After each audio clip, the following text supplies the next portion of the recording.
안녕하세요. 오늘 영상에서는 연구용 AI 기능들을 활용할 때 윤리적으로 우리가 고민해야 될 사항들이 뭐가 있는가, 이런 이야기들을 한번 해보겠습니다. 오늘 말씀드릴 내용은 요즘 연구용 AI들이 얼마나 발전해 있는가 몇 가지 보여드리고, 연구용 AI의 한계점, 그리고 그에 따라서 우리가 좀 윤리적으로 고민해야 될 것들, 이런 것들을 이야기하고, 그래서 앞으로 어떻게 해야 되는가, 이렇게 세 부분으로 나눠서 진행을 해보겠습니다. 자, 요즘 AI 수준 얼마나 왔는가? 자, 며칠 전에 AI로 생성한 논문이 완전히 생성을 한 겁니다. 도움을 받은 게 아니고 처음부터 끝까지 완전히 다 생성을 한 거예요. 이게 피어 리뷰를 통과를 했습니다.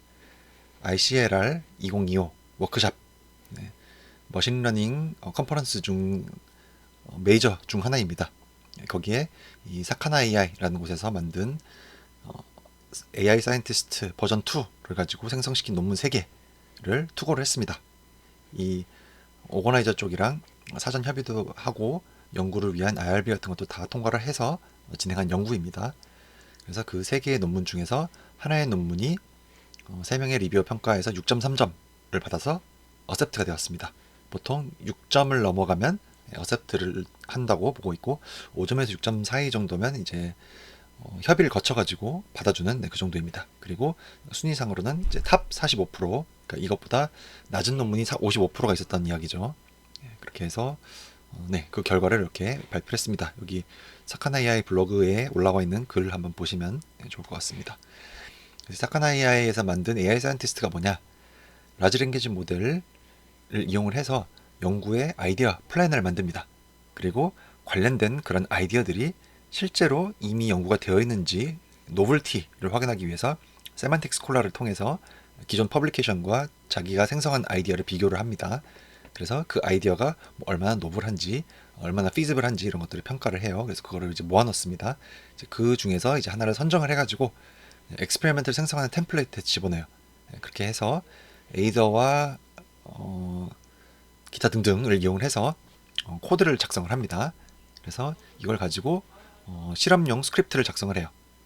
그래서 그걸 가지고 플랜을 짜가지고 이런 실험을 돌립니다. 네. 그렇게 해서 생성된 결과들을 가지고 이제 누메리컬 데이터를 뽑고 플롯도 그리고 해서 그거를 매뉴스크립트 템플릿에 집어넣어가지고 매뉴스크립트를 씁니다. 네. 그렇게 하고 그 매뉴스크립트를 평가를 할 수가 있겠죠. 리뷰를 자기가 셀프로 합니다. 그래서 그 리뷰 결과를 또 다시 바탕으로 해서 새로운 아이디어를 내가지고 또 이 프로세스를 반복할 수 있고, 이런 시스템을 만들었습니다. 그래서 애초에 사람이 개입할 필요가 없는 그런 형태의 처음부터 끝까지 모든 연구와 아이디어를 내고 논문 데이터를 내서 논문을 쓰는 것까지 진행하는 그런 시스템입니다. 자동화 시스템입니다. 자, 이런 것도 있고, 아마 이제 오픈 AI에서 데이터 애널리스트라는 걸 써보신 분들도 계실 거예요. 여기 이렇게 데이터 애널리스트에 들어가 보면 drop in any file and I can help analyze and visualize your data 이렇게 돼 있어가지고, 여기다가 실제로 제가 환자 정보와 이제 와파린 스테이블 도스가 들어있는 그런 엑셀 파일, CSV 파일을 첨부를 했습니다. 그런 다음에 나 이거 가지고 논문 하나 쓰고 싶어. 무슨 분석하면 좋을지 네가 알아서 해줘. 그리고 비주얼라이제이션 좀 해줘. 이렇게 했습니다. 그랬더니 자, 이렇게 계획을 세웁니다. 한번 exploratory data analysis를 하고 시각화를 좀 해볼까요? 라고 해서 제가 continue 라고 했습니다. 그랬더니 막 자기가 코드를 쓰고 그래프를 이것저것 그리면서 데이터 탐색을 합니다. 이런 것들이 자동으로 됩니다. 그래서 이제 주절주절 하길래 제가 됐고 이제 우리 모델링으로 바로 넘어가자, 이렇게 했습니다. 그랬더니 이렇게 결과들을 모델을 3개 리니어 리그레션, 랜덤 포레스트 그레디언트 부스팅을 만들어 가지고 RMSE 값도 구하고 R2 스코어도 구하고, 이렇게 얼마나 프리딕션을 잘하는지 이런 것들을 자기가 결과를 냈습니다. 그런 다음에 그걸 가지고 뭐 이런 걸 할 수가 있겠는데요 라고 하길래 제가 이제 한번 더 진행해봐 라고 했습니다. 그랬더니 이렇게 액추얼 도스와 프리딕티드 도스의 스캐터 플롯도 그리고 피처 임포턴스도 구해가지고, 예를 들어서 BKRC1 유전자형이랑 웨이트, 에이지, 하이트, CYP2C9 유전형 이런 것들이 제일 중요하고 이 정도 기여한다, 이렇게 분석을 하고 있습니다. 그래서 이런 데이터 분석, 지금 제가 코드를 한 줄도 쓰지 않았습니다. 그래도 분석 코드를 써가지고 이렇게 시각화까지 다 할 수가 있어요. 다음으로 또 오픈 AI에서 이거는 이제 한 달 반, 두 달 정도 됐을까요? 딥 리서치라는 기능이 나왔죠. 그 이후로 이제 오픈 AI의 챗GPT 말고도 기타 등등 뭐 제미나이라든가 퍼플렉시티라든가 또 라이너라든가 그록이라든가 등등의 이제 딥 리서치라는 기능이 다 많이 들어왔습니다. 여기저기 사용해 보시면 좋을 것 같아요. 자, 그 중에서 이제 오픈 AI의 딥 리서치입니다. 그래서 이렇게 채팅창 아래에 보면 옵션들이 있는데 그 중에서 이제 딥 리서치 버튼을 활성화를 시켰습니다. 그리고 제가 물어봤어요. GLP-1 리셉터 아고니스트 약물이 근손실을 일으킨다고 들었는데 최근에 나온 약물들은 괜찮은지 궁금합니다. 라고 이렇게 했어요. 그랬더니 자, 당신이 말한 그 질문을 가지고 이런 어떤 방향성으로 조사를 하면 좋을지 조금 더 구체적으로 알려주세요 하고 한번 확인을 거칩니다. 이 단계가 들어가 있는 게 굉장히 저는 좋다고 생각을 하는데 조사 방향성에 대해서 확인 질문을 하고 제가 이렇게 했으면 좋겠습니다. 임상시험 결과도 좀 포함하면 좋겠고 비만과 당뇨 쪽에 관심이 있습니다. 이렇게 입력을 했어요. 그렇게 했더니 이제 이 오픈 AI의 딥 리서치 기능이 이런 게 에이전트라고 부르죠. 자기가 계획을 세워가지고 툴들을 활용을 해서 단계별로 복잡한 작업을 수행한 다음에 그 결과를 리플렉션을 하고 종합을 해서 마지막 답변을 내는 그런 일들을 자기가 합니다. 그래서 자, 나는 요거를 이제 애널라이즈를 하고 있어. 그래서 그걸 위해서 이런 문서를 검색해가지고 논문이죠. 논문을 검색해서 읽고 있고 자, 최근 연구에 이런 게 있는 것 같아 하면서 또 그 다음 논문을 열어가지고 그런데 지금 보니까 매스 로스가 최근 연구들 사이에 굉장히 편차가 크네. 그래서 뭐 이런 걸 좀 더 찾아봐야겠다고 또 관련된 논문을 더 찾아봅니다. 그래서 그걸 gathering 데이터 해가지고 이렇게 종합을 하고 있습니다.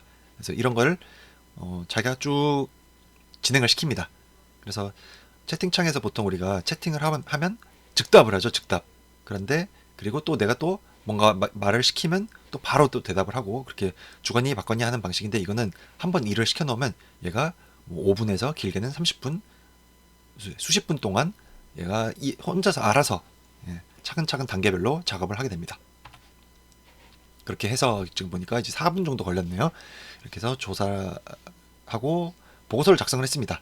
그리고 각각의 이렇게 문장이 있으면 뭐 이 정도로 크다는 보고도 있습니다 하고 클릭을 하면 여기 논문이 열립니다. 이런 식으로 레퍼런스까지 다 달아가지고 이렇게 이것보다 더 깁니다. 지금 화면에 다 안 들어와서 이렇게 굉장히 상세하고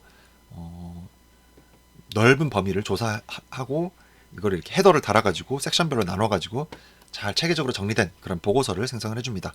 그래서 앞에서 잠깐 언급했는데 우리가 챗봇을 사용할 때는 몇 초 단위로 이렇게 주거니 받거니 하면서 이야기를 하게 되는데 이거는 처음에 일을 시켜놓으면 한 5분에서 뭐 30분 정도 조사를 해가지고 보고서를 만듭니다.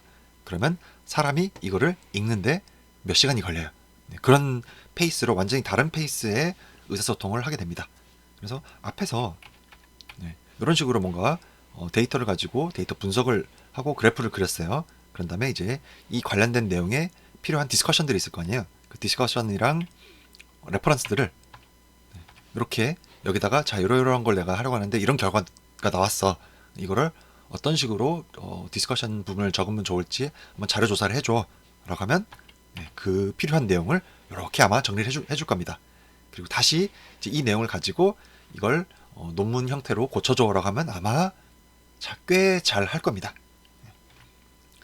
자, 이런 세상입니다. 이미 이런 기능들이 몇 달 전부터 있어 왔고 이미 사람들이 많이 사용을 하고 있습니다. 자, 이런 상황에서 그러면 이런 AI 툴들이 어떤 한계를 가지고 있고 그러면 그런 한계점을 기반으로 해서 우리가 어떤 윤리적인 고민을 해야 되는가 또 이야기를 해보겠습니다. 자, 일단 부정확합니다. 완벽하지가 않아요. 헐루시네이션 이런 말 많이 들어보셨죠? 환각입니다. 뭐냐면 LLM이 존재하지 않거나 거짓인 정보를 사실인 것처럼 만들어내는 그런 현상이에요. 그래서 이런 것들이 있고 또 바이아스들이 온라인 문서를 보통 가지고 이 라지 랭귀지 모델들을 학습을 시킵니다. 그렇기 때문에 그 학습 데이터 안에 숨어있는 편향이 라지 랭귀지 모델 출력 결과에 은연중에 반영이 됩니다. 또 이제 의학 같은 경우에는 뭐 특정 인종에서 연구된 내용으로 쏠려 있을 수가 있죠. 그런 것들이 해당하지 않는 다른 인종에 대한 내용을 물어봤는데도 그걸 기반으로 답을 한다거나 마이너리티에 대한 충분한 고려를 하지 않은 그런 대답을 한다거나 이런 식으로 될 수가 있습니다. 그리고 앞에서 보여드린 딥 리서치 같은 기능들을 보면 오픈 액세스 저널의 정보가 훨씬 더 많이 들어갑니다. 왜냐하면 글 본문을 액세스를 할 수가 있기 때문에. 그래서 이런 딥 리서치와 같은 도구들을 사용을 할 때 특히 또 이제 오픈 액세스 저널들이 프레데터리 저널들이 오픈 액세스인 경우들이 또 많죠. 네, 그러다 보니까 이제 제대로 엄밀한 피어 리뷰를 거치고 다듬어지지 않은 그런 연구 결과들이 더 높은 확률로 들어갈 수가 있습니다. 네, 그런 위험성이 있고. 그리고 이제 좀 잘못된 과거 정보들이 있죠. 우리가 의학을 계속 연구를 하면서 기존에 잘못된 것도 발견을 하고 그거를 우리가 계속 이제 덮어쓰기를 해나가면서 의학이 발전을 하게 됩니다. 그런데 만약에 이제 이런 도구를 사용을 한다 그러면 과거에 있던 것들을 얘가 덜 비판적으로 가지고 와서 그걸 반영을 해서 논문 작성하는데 활용을 할 수가 있게 됩니다. 그러다 보면 또 기존에 덮어 써졌어야 되는 그런 내용이 이제 반복 재생산이 되는 거죠. 그렇게 그 내용이 들어간 논문이 또 써지고 그러면 이 이후에 또 써지는 논문에 또 이 내용이 반영이 되고 이런 식으로 없어지지 않고 계속 반복 재생산이 될 수가 있습니다. 그렇기 때문에 연구자의 AI 출력에 대한 철저한 내용 검토가 중요합니다. 예를 들어서 적당한 양의 음주는 건강에 베네피셜한가요? 라고 제가 물어봤습니다. 최근 들어서 연구는 아니라는 쪽으로 거의 이제 결과가 이제 모아지고 있죠. 그런데 이 consensus.app 앱이라는 사이트에서 제가 검색을 해본 건데 컨센서스 미터에 따르면 13개의 렐러번트 페이퍼를 찾았고 yes가 50%가 넘어요. 54%래요. 그럴 수도 있다 15%, 뭐 섞여 있다 아니다 8%. 그러면 사실은 이제 정답은 no 쪽이 더 가까워야 되는데 마치 yes이고 no가 마이너리티인 것처럼 이렇게 생각을 할 수가 있게 되는 겁니다. 우리가 비판적으로 받아들이지 않고 그냥 이 AI 툴의 결과만 그대로 무비판적으로 받아들이게 되면 그렇게 될 수가 있죠.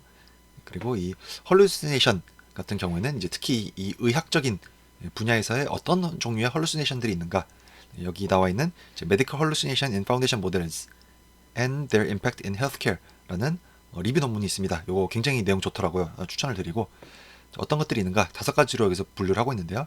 Incomplete chains of reasoning, 뭔가 추론을 하는데 그 추론 과정에 뭔가 불완전함이 있는 거. 또 factual error, 뭔가 토큰을 생성을 하는데 잘못된 토큰이 들어가는 거죠. 그리고 outdated reference, 요거는 방금 말씀드린 과거에 잘못된 정보와도 연관성이 있겠죠. 아니면 예를 들어서 가이드라인이 개정이 됐는데 예전 걸 기반으로 해서 대답을 한다거나 이럴 수도 있고, spurious correlation, 뭔가 A와 B가 서로 논문들에서 반복적으로 관련성이 있는 것처럼 언급이 되기 때문에 그게 서로 관련성이 있다라는 식으로 잘못된 그런 말을 하게 되는 거예요. 그러니까 원래는 관련성이 없어야 되는데 이 단순히 자주 출연하는 것 때문에 잘못된 연관성을 가지고 이제 말을 만들어내게 되는 거죠. 그런 식의 hallucination. 또 fabricated sources or guidelines, 그런 소스가 없는데 마치 있는 것처럼, 그런 없는 리서치를 마치 있는 것처럼 이제 말을 지어낼 수도 있습니다. 그런 종류의 또 hallucination, 이렇게 5가지로 이 리뷰 논문에서는 정리를 하고 있습니다. 다음으로 고민할 것은 privacy and security 쪽입니다. 우리가 연구 데이터에 이제 환자 정보 같은 것들이 들어가죠. 그리고 이제 퍼블리시가 아직 안 된 그런 매뉴스크립트를 가지고 주로 아마 라지 랭귀지 모델 AI 챗봇들과 대화를 하게 될 겁니다. 그런데 그 과정에서 우리가 이제 환자 정보라든가 내 매뉴스크립트라든가 이런 것들을 이 라지 랭귀지 모델에게 노출을 할 수가 있습니다. 원하지 않죠. 그래가지고 이게 학습 데이터로 활용이 되어버릴 수가 있어요. 그렇기 때문에 만약에 이제 챗GPT와 같은 경우에는 이걸 내가 원하지 않는다라고 하면 이 세팅에 들어가면 데이터 컨트롤 항목에 improve the model for everyone, 뭐 모두를 위해서 모델 개선 뭐 이런 식으로 번역이 되어 있는데 이게 기본적으로 on이 되어 있습니다. 이거를 꺼주시면 내가 채팅하는 내역을 학습 데이터로 활용하지 않는다라는 세팅이 되는 거예요. 기본으로 on이 되어 있기 때문에 만약에 좀 민감한 거다 싶으시면 꺼놓는 것을 추천을 드립니다. 그리고 또 하나의 문제가 이게 사실 내 데이터고 내 매뉴스크립트이면 큰 상관이 없습니다. 그런데 문제는 다른 사람의 매뉴스크립트를 리뷰하는 그런 경우에도 이 랭귀지 모델의 도움을 받아가지고 리뷰를 하게 되는 경우들이 사실 있죠. 그래서 이럴 때는 특히나 이런 설정 같은 것들을 조심을 해야 됩니다. 참고로 이제 저는 개인적으로 클로드를 많이 사용을 하는데, 클로드 같은 경우에는 당신의 인풋이나 아웃풋 내용을 모델 트레이닝에 활용하지 않습니다라고 설정이 되어 이렇게 명시가 되어 있습니다. 그래서 얘네들 같은 경우는 설정에 애초에 이런 설정을 하는 옵션이 없습니다. 그래서 이 작업을 하실 때 사용하시는 AI 서비스에 프라이버시 관련된 설정들, 규정들 이런 것들을 한번 확인해 보시면 좋을 것 같아요. 확인해 보신 적이 있나요? 아마 대부분의 경우 없으실 겁니다. 그리고 만약에 뭐 데이터 분석을 하는 방법을 물어보고 싶다. 그런데 지금 내가 가지고 있는 진짜 환자 정보를 업로드하기에는 좀 뭔가 찝찝하다. 그때 이제 그 진짜 환자 정보를 사용하지 않고 같은 스키마를 가지고 있는 신테릭 데이터를 활용을 해서 분석 코드를 생성을 시키거나 이런 식으로 하는 것도 좋습니다. 그리고 또 내 컴퓨터에 설치해서 사용하는 로컬 모델이 있습니다. 이 경우에는 내 컴퓨터 내에서 아니면 우리 기관의 네트워크 내에서 끝나고 그 사설 AI 업체에 데이터를 넘기지 않기 때문에 더 안전하다고 볼 수가 있습니다.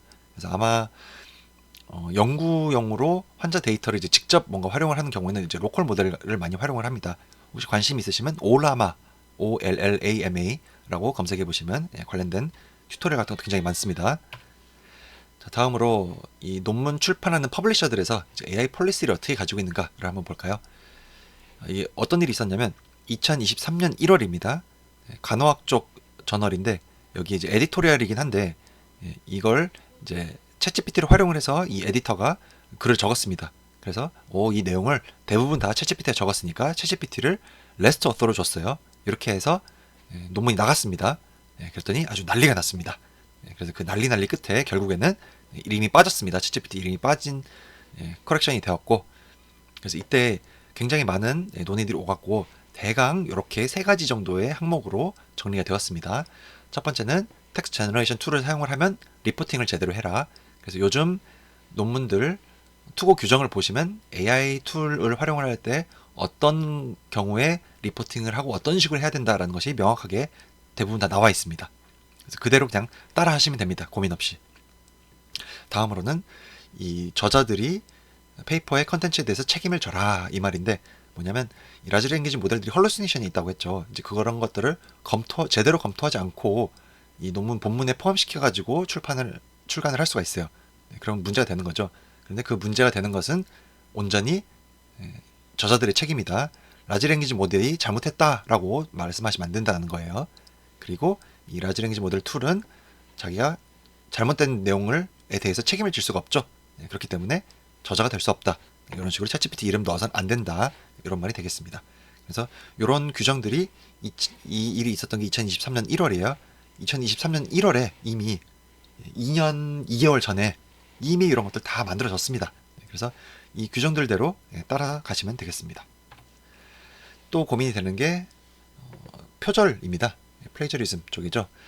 플레이저리즘 관련해서 이제 고민할 것들이 몇 가지가 있는데, 우선 저작권 측면에서는 이용자가 입력, 출력 내용 모두에 대해서 다 이용 권한을 가진다. 이렇게 말을 하고 있습니다. 실제로 이제 ChatGPT Terms of Use를 보시면 인풋과 아웃풋을 공이 이제 컨텐츠라고 부르는데, 그 컨텐츠에 대해서는 네가 모든 걸 다 가진다 이렇게 나와 있습니다. 명시가 되어 있습니다. 그렇기 때문에 예를 들어서 소설을 생성시킨 다음에 그 소설을 내 이름으로 돈 받고 팔아도 됩니다. 내 거기 때문에. 그래서 이제 저작권 측면에서는 별 걱정할 게 없어요. 문제는 AI에게 뭔가 출력을 시켰어요. 그런 다음에 그거를 내가 쓴 것처럼 내 이름으로 내 논문인 것처럼 복붙해가지고 투고를 한다. 이거는 좀 문제가 될 수가 있겠죠. 내가 쓴 게 아닌데 내가 쓴 것처럼 낸 거잖아요. 그래서 그런 윤리적인 문제를 피해가기 위해서는 이제 제가 학생들 지도할 때 굉장히 강조하는 것 중 하나입니다. 초안은 꼭 스스로 작성을 해라. 개발세발 아니면 불완전한 문장, 뭐 한국어랑 막 섞어 쓰고 이래도 상관없으니까 일단 어떤 형태로든 초안은 인간이 쓰자. 그리고 그거를 수정하는 식으로 하면 이 오리지널리티는 나에게 있는 거고 이 AI 툴은 수정에만 활용을 했다. 이렇게 말할 수 있지 않겠느냐. 이렇게 말을 하고 있습니다. 그래서 초안을 작성을 하고 저 같은 경우 학생들에게 그 부끄러운 초안을 저장을 해놔라. 그리고 중간중간에 한 번씩 수정해간 내역들을 또 이제 버전별로 정리를 해놔라. 이렇게 지도를 하고 있습니다. 또 이제 AI의 도움을 받아서 뭔가 다른 논문의 내용을 참고한 경우, 예를 들어서 딥리서치 같은 것들을 사용을 했을 때, 이때 인용만 제대로 표기하면 그 다른 논문에 있는 내용들을, 아이디어나 컨셉 같은 것들을 가져다 썼을 때 별 문제 없습니다. 원래 우리가 그렇게 논문을 쓰죠. 그렇게 과학이 발전을 합니다. 그런데 문제는 내가 AI랑 뭔가 상의를 했어요. 디스커션에 이런 어떤 내용 적으면 좋을까, 이런 것들 이야기를 해가지고 뭔가 괜찮은 스토리를 만들었어요. 그런데 그 아이디어는 내 아이디어일까요? AI의 아이디어일까요? 그리고 그 AI가 뭔가 아이디어를 냈으면 저작권상으로는 내 거긴 한데, 그 내용은 어딘가에 학습 데이터에 있던 내용 아니었을까요? 그렇기 때문에 이게 알기가 어렵습니다. 출처가 어딘지. 그래서 만약에 AI와 토론해서 뭔가 아이디어를 생성을 했다, 그러면 따로 품을 들여가지고 기존 문헌에 관련된 내용이 있는지 꼭 확인을 해보셔야 됩니다. 그리고 원저를 발견을 하시면 그걸 출처로 표기를 해주시는 것이 맞겠습니다. 또 하나의 고민할 만한 사항이 뭐냐면, 이 라지 랭귀지 모델들이 굉장히 똑똑한데 학습을 했기 때문에 똑똑해진 거죠. 그런데 그 학습 데이터는 누군가 열심히 만들어낸 어떤 글에 인터넷에 떠돌아다니고 있는 논문이라든가 뭐 블로그 글일 수도 있고 일기장일 수도 있고 거기에 있는 내용일 겁니다. 그런데 그걸 활용을 해서 라지 랭귀지 모델들이 좋은 답변을 주고 있고, 그걸 활용을 해서 우리 연구자들이 좋은 논문을 쓰고 있어요. 그런데 과연 그 오리지널 아이디어를 내준 학습 데이터를 만들어준 그 사람들에게 적절한 보상이 주어지고 있는가? 이것도 좀 애매한 부분들이 있죠. 관련된 논문 중에서 2023년에 나왔던 건데, 어떤 온라인 상담을 하는 회사가 있었습니다. 이제 채팅으로 이렇게 답변을 해주는 거죠. 그 회사에서 이제 평가가 높은 그런 직원들의 채팅 내역을 기반으로 이용자의 요청에 대해서 이제 예시 답변을, 그 평점이 높은 직원들의 답변을 바탕으로 자동으로 이렇게 추천 답변을 생성해주는, 예시 답변을 생성해주는 그런 시스템을 만들었습니다. 그래서 그 답변 보조 시스템, AI 시스템을 만들어서 평점이 낮은, 아니면 새로 입사한 그런 사원들에게 그 기능을 제공을 했더니 훨씬 더 지표 같은 것들도 올라가고 뭐 이직률도 줄어들고 이런 굉장히 긍정적인 효과들이 나왔습니다. 그럼 어떻게 보면 그 회사가 많은 비용을 아낄 수가 있게 되었습니다.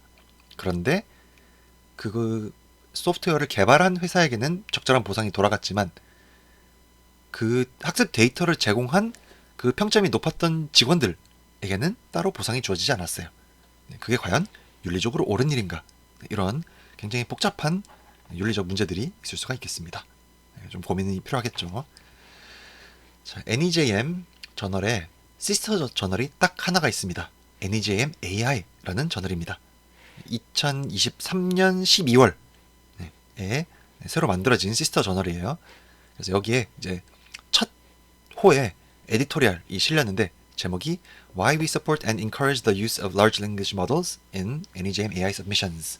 왜 우리가 LLM 활용을 장려하는가, 이런 에디토리얼이 올라왔습니다. 그래서 간단하게 요약을 하면, 언어 장벽을 줄여준다.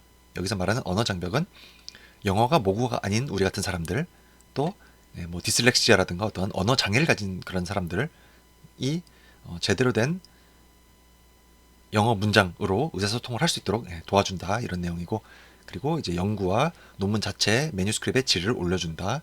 그리고 설사 사용하지 마라 금지하더라도 릴라이블하게 잡아낼 수가 없다. 왜냐면 이 AI 검사기들이 있는데 정확도가 100%가 아니거든요. 그리고 만약에 우리가 금지한다 라고 하면 성실하게 그 금지 규정을 지키는 사람들이 오히려 역으로 손해를 보게 됩니다. 그렇기 때문에 이런 다양한 이유를 바탕으로 우리는 인커리지 한다 라는 그런 에디토리얼을 딱 첫판에 박아가지고 이 저널 자체가 시작이 되었습니다. 또 이제 피어 리뷰에 활용하는 것에 대한 내용도 한번 살펴보겠습니다. 자, 이런 이 논문에서 제가 발췌한 것들인데요. 첫 번째 그래프는 이제 GPT-4와 사람 심사입니다. 그 심사한 내용을 GPT-4로 생성시킨 경우와 인간이 이제 적은 내용을 서로 비교를 한 거예요. 그래서 그 내용들이 겹치는 게 한 30% 정도가 겹친다. 그리고 두 번째 그래프는 심사자 사이에 휴먼 vs 휴먼, 이 사이도 한 30% 정도가 겹친다.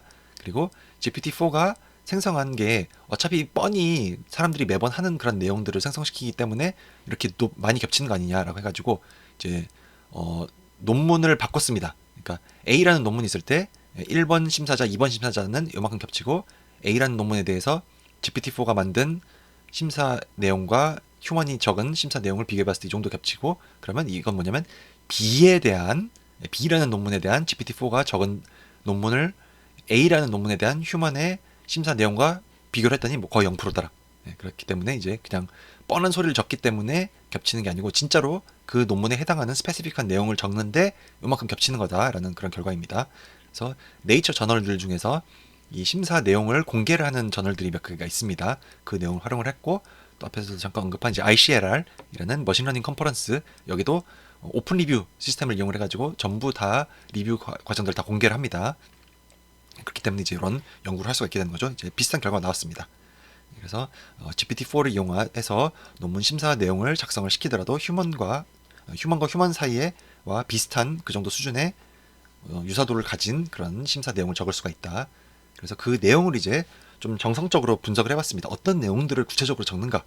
그래서 이 오른쪽으로 갈수록 라지 랭귀지 모델들이 더 많이 언급하는 내용이고, 왼쪽으로 갈수록 덜 언급하는 겁니다. 다시 말해서 인간이 더 많이 언급하는 내용이에요. 이 오른쪽에 치우쳐져 있는 두 가지가 뭐였냐, 즉 랭귀지 모델이 더 많이 언급하는 게 뭐냐, 연구의 결과의 파급 효과, 임플리케이션들, 그리고 샘플 수를 추가해라, n수 부족하다, 이런 내용들을 많이 언급을 했습니다.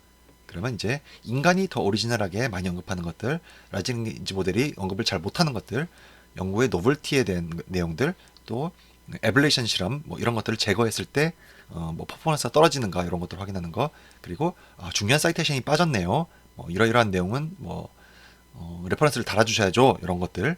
그런 내용들은 라지 랭귀지 모델이 잘 못합니다. 아무래도 잘 못하겠죠, 확실히 이런 것들은. 그런 결과가 나왔습니다. 그래서 어떻게 보면 이 부분이 인간이 잘하는 거고, 이 부분은 랭귀지 모델이 잘하는 거예요. 그래서 만약에 랭귀지 모델에게 이제 초벌 심사 요지를 작성을 시키는 거죠. 그런 다음에 이제 요 부분에 조금 더 힘을 실어가지고 인간이 하면 훨씬 더 효율적으로 논문 리뷰를 할 수 있지 않을까, 이런 생각이 듭니다. 또 이제 다른 몇 가지 이 피어 리뷰의 랭귀지 모델을 활용하는 것에 대한 논문들에서 내용들을 발췌를 했는데요. 자, 이거는 뭐냐면 이제 y축이 알파 값이라고 해가지고 그 문서들 중에서 AI를 활용을 해서 생성시킨 내용이 몇 %나 되는가에 대한 에스티메이션 값입니다.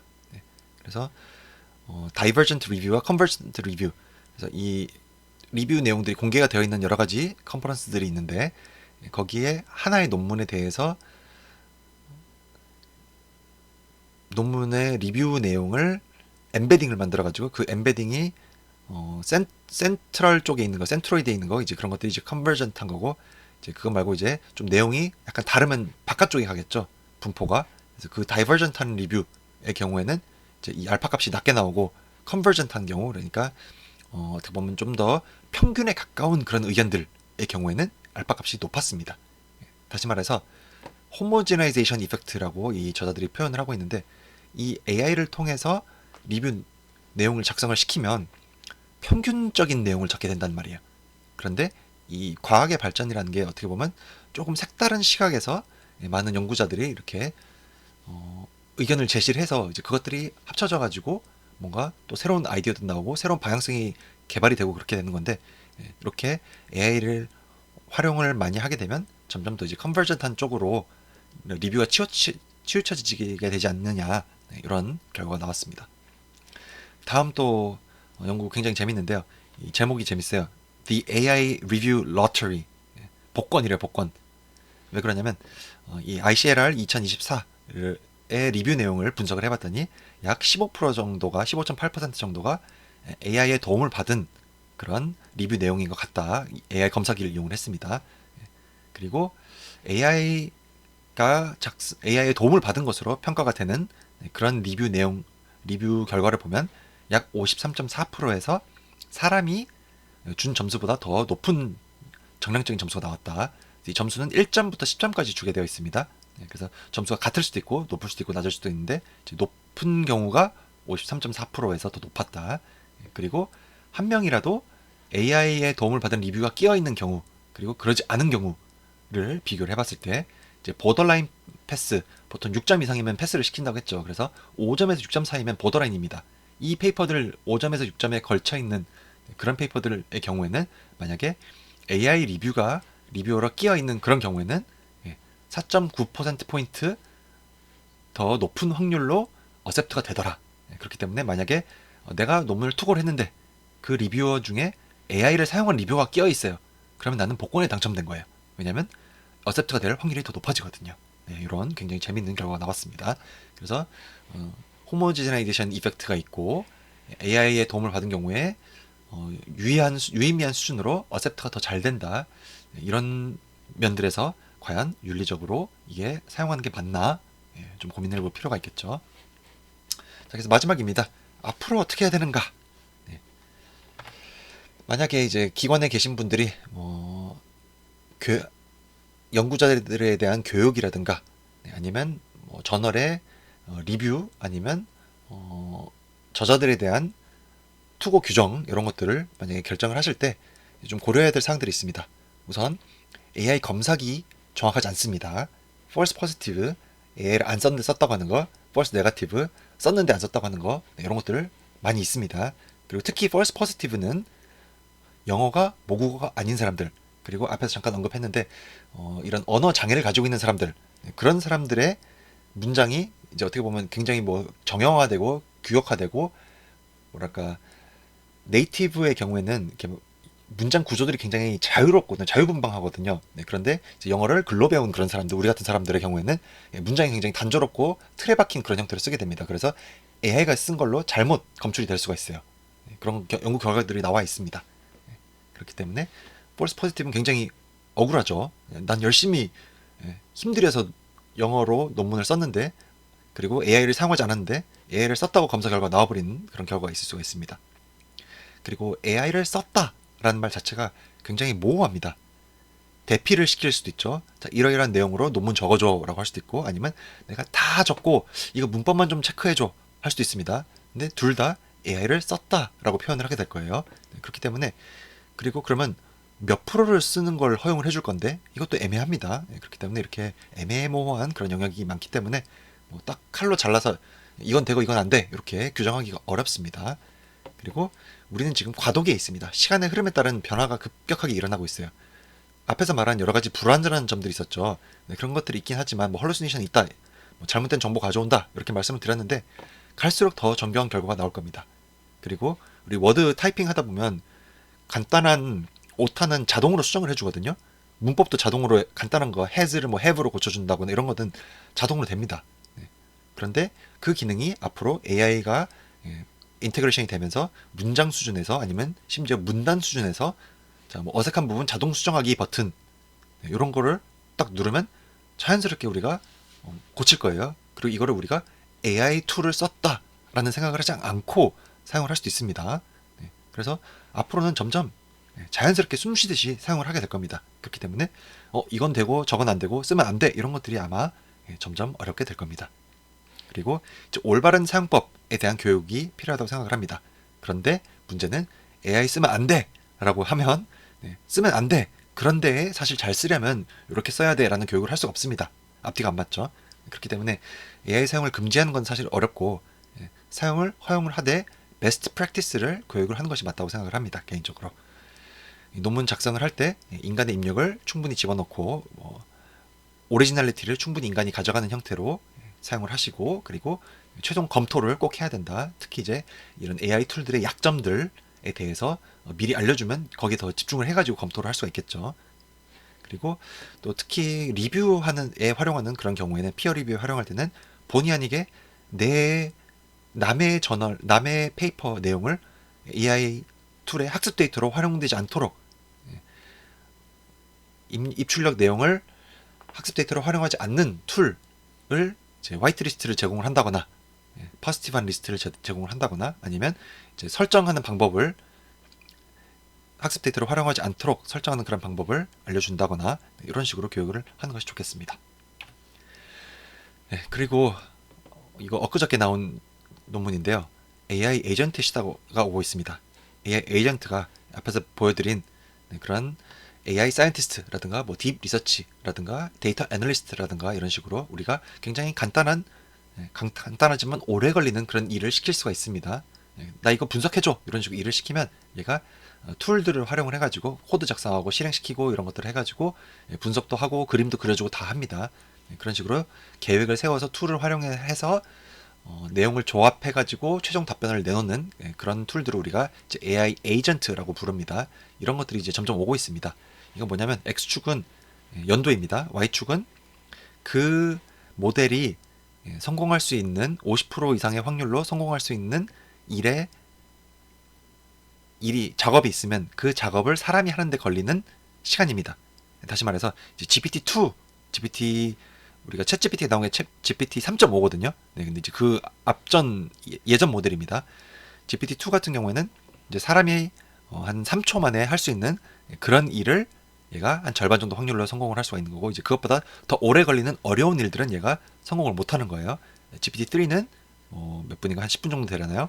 GPT 3.5 이제 처음 나온 챗 GPT죠. 얘 같은 경우는 뭐 이것도 한 3, 40초 되어 보입니다.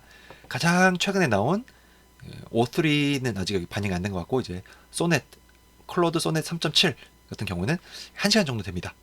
1시간 정도의 작업을 그런 뭐 코드를 작성하고 뭐 어떤 일을 처리하고 이러는 일을 소넷 3.7이 할 수가 있어요. 그리고 그거를 이제 쭉 시간축에 따라서 플로팅을 해봤더니 마치 무어의 법칙과 같이 일정 기간마다 2배씩, 그러니까 즉 엑스포넨셜하게 증가를 하고 있는 그런 추세가 관찰되더라는 겁니다.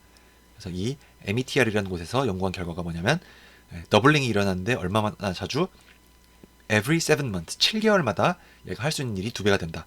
다시 말해서 지금 가장 최근에 나온 소넷 3.7이 1시간짜리 일을 할 수가 있으니까 7개월 뒤에는 2시간, 또 7개월, 1년 2개월 뒤에는 4시간, 이런 식으로 계속 2배씩 늘어날 거예요. 그래서 뭐 2030년쯤 되면 한 사람이 하는데 한 달 정도 걸릴 일을 이 AI가 혼자서 알아서 자율적으로 처리를 할 수가 있게 되는 거죠. 그러면 그런 시대가 되면 웬만한 연구는 대부분의 연구를 AI가 하는 그런 시대가 될 겁니다. 지금이랑 완전히 다른 시대예요. 지금은 우리가 너무 매뉴스크립트 적는데 AI를 썼니 안 썼니 이런 것들을 고민을 하고 있는데, 그 시대에 가서는 아무 의미가 없는 그런 고민이 될 가능성도 있습니다. 그 시대에 가서는 점차 이제 인간의 지분이 줄어들고 대부분의 연구를 AI가 하는 그런 시대가 오고 있는데, 그때 사람은 도대체 무슨 일을 해야 되는가? 그리고 그때 또 우리가 미리 좀 준비를 해놓는 거죠. 어떤 윤리적인 고민이 있을까? 이런 것들도 지금부터 미리 생각을 하는 것이 의미가 있지 않을까, 이렇게 생각을 합니다. 이렇게 해서 제 발표를 마치겠습니다.